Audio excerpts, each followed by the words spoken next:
نحمده ونصلي على رسوله الكريم اما بعد فاعوذ بالله من الشيطان الرجيم بسم الله الرحمن الرحيم ان الله وملائكته يصلون على النبي يا ايها الذين امنوا صلوا عليه وسلموا اللهم صل على محمد وعلى ال محمد كما صليت على ابراهيم وعلى ال ابراهيم انك حميد مجيد اللهم بارك على محمد وعلى ال محمد كما باركت على ابراهيم وعلى ال ابراهيم انك حميد مجيد۔ السلام علیکم میرے بہن بھائیوں، میرے ویڈیو میں خوش آمدید۔ میرا نام عبدالحق بیہان ہے۔ میرے ویلوگ میں ڈیلی روٹین میں قرآن شریف کا ترجمہ اردو میں رہتا ہے اور اردو ترجمہ رہتا ہے۔ آج میں آپ کو سورہ ہود کی آیت نمبر 54 سے آیت نمبر 72 تک انشاءاللہ فضل شیئر کروں گا۔ اللہ تعالیٰ ہمیں اسی طرح سے بھی چلنے کی توفیق عطا فرمائے۔ ہم تو یہی کہتے ہیں کہ ہمارے کسی معبود نے تجھے دماغ خرابی میں مبتلا کر دیا ہے۔ ہود نے کہا، بے شک میں اللہ کو گواہ بناتا ہوں اور تم بھی گواہ رہو کہ بے شک میں بری ہوں ان سے جنہیں تم شریک ٹھہراتے ہو سوائے اللہ کی۔ چنانچہ تم سب مل کر مجھے نقصان پہنچانے کی تدبیر کر لو، پھر تم مجھے مہلت نہ دو۔ بے شک میں نے اللہ پر بھروسہ کیا ہے جو میرا رب ہے اور تمہارا رب ہے۔ زمین پر چلنے والا کوئی جاندار ایسا نہیں جسے اس نے پیشانی سے نہ پکڑ رکھا ہو، اور بے شک میرا رب صراط مستقیم پر ہے۔ پھر اگر تم حق سے نہ منہ موڑو گے تو میں نے وہ پیغام تمہیں پہنچا دیا ہے جس کے ساتھ مجھے تمہاری طرف بھیجا گیا تھا، اور میرا رب ایک اور قوم کو تمہارا نجاشی بنا دے گا اور تم اسے کچھ بھی نقصان نہیں پہنچا سکو گے۔ بے شک میرا رب ہر چیز پر نگہبان ہے۔ اور جب ہمارا حکم عذاب آ گیا تو ہم نے ہود اور اس کے ساتھ ایمان لانے والوں کو اپنے رحمت سے نجات دی، اور ہم نے انہیں شدید عذاب سے نجات دی۔ اور دیکھو، یہ عاد تھے، انہوں نے اپنے رب کی آیتوں کا انکار کیا تھا اور اللہ کے رسولوں کی نافرمانی کی، اور ہر سرکش اور ہر حق سے اناد رکھنے والے کا مانا، اور اس دنیا میں لعنت ان کے پیچھے لگی رہی اور روز قیامت کو بھی لگی رہے گی۔ آگاہ رہو، بے شک قوم عاد نے اپنے رب کا انکار کیا۔ سن لو، پھٹکار ہے ہود کی قوم عاد پر۔ اور ہم نے سمود کی طرف ان کے بھائی صالح کو بھیجا۔ اس نے کہا، اے میری قوم، تم اللہ کی عبادت کرو، اس کے سوا تمہارا کوئی معبود نہیں۔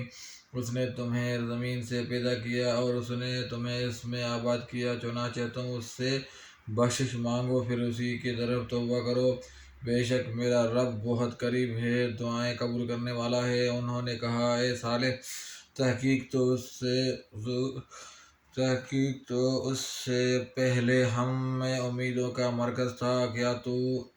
انہوں نے کہا، اے صالح، تحقیق تو اس سے پہلے ہم میں امیدوں کا مرکز تھا، کیا تو ہمیں اس بات سے روکتا ہے کہ ہم ان کی عبادت کریں جن کے ہمارے باپ دادا عبادت کرتے تھے؟ اور بلا شبہ جس چیز توحید کی طرف تو ہمیں بلاتا ہے، ہم اس کے متعلق ایسے شک میں ہیں جو پریشان کن ہیں۔ صالح نے کہا، اے میری قوم، بھلا بتاؤ تو، اگر میں اپنے رب کی طرف سے واضح دلیل پر ہوں اور اس نے مجھے اپنے طرف سے رحمت نبوت دی ہو، پھر اگر میں ان کی نافرمانی کروں تو اللہ کے عذاب سے میری مدد کون کرے گا؟ تم تو میرا نقصان ہی بڑھا رہے ہو۔ اور اے میری قوم، یہ اونٹنی تمہارے لیے اللہ کی نشانی ہے، لہذا تم اسے چھوڑ دو کہ کھاتی چرتی پھرے اللہ کی زمین میں، اور تم اسے برائی سے نہ چھوڑنا ورنہ تم جلد عذاب پکڑ لو گے۔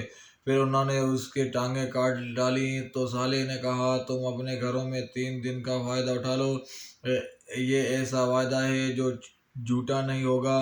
پھر جب ہمارا حکم عذاب آ گیا تو ہم نے صالح اور اس کے ساتھی ایمان لانے والوں کو اپنے رحمت سے نجات دی اور اس قیامت کے دن کی رسوائی سے بھی نجات دی۔ بے شک آپ کا رب وہی ہے نہایت قوم بہت زبردست۔ اور جن لوگوں نے ظلم کیا تھا انہیں زبردست چیخ نے آ پکڑا، پھر وہ اپنے گھروں میں اوندے پڑے رہ گئے جیسے کبھی ان میں بسے ہی نہ تھے۔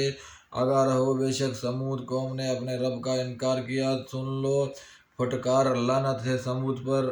اور البتہ تحقیق ہمارے قاصد فرشتے ابراہیم کے پاس خوشخبری لے کر آئے، انہوں نے کہا آپ پر سلام ہو۔ پھر ابراہیم نے کہا تم پر بھی سلام ہو۔ پھر دیر کیے بغیر وہ ایک بہنا ہوا بچڑا لے آیا۔ پھر جب اس نے دیکھا کہ ان کے ہاتھ اس بچھڑے کی طرف نہیں بڑھتے تو انہیں اجنبی سمجھا اور دل میں ان سے خوف محسوس کیا۔ انہوں نے کہا ہم سے نہ ڈر، بے شک ہمیں تو قوم لوط کی طرف بھیجا گیا ہے۔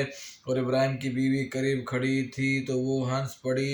پھر ہم نے اسے اسحاق کی خوشخبری دی اور اسحاق کے بعد یعقوب کے پوتے کی۔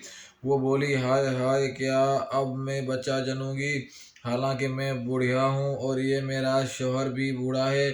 بے شک یہ تو بہت ہی عجیب چیز ہے۔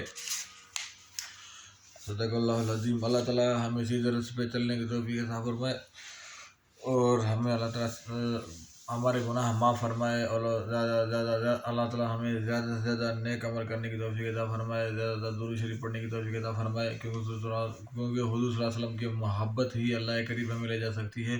اور انشاءاللہ دوسرے ویڈیو میں پھر ملاقات ہوگی۔ السلام علیکم ورحمۃ اللہ وبرکاتہ۔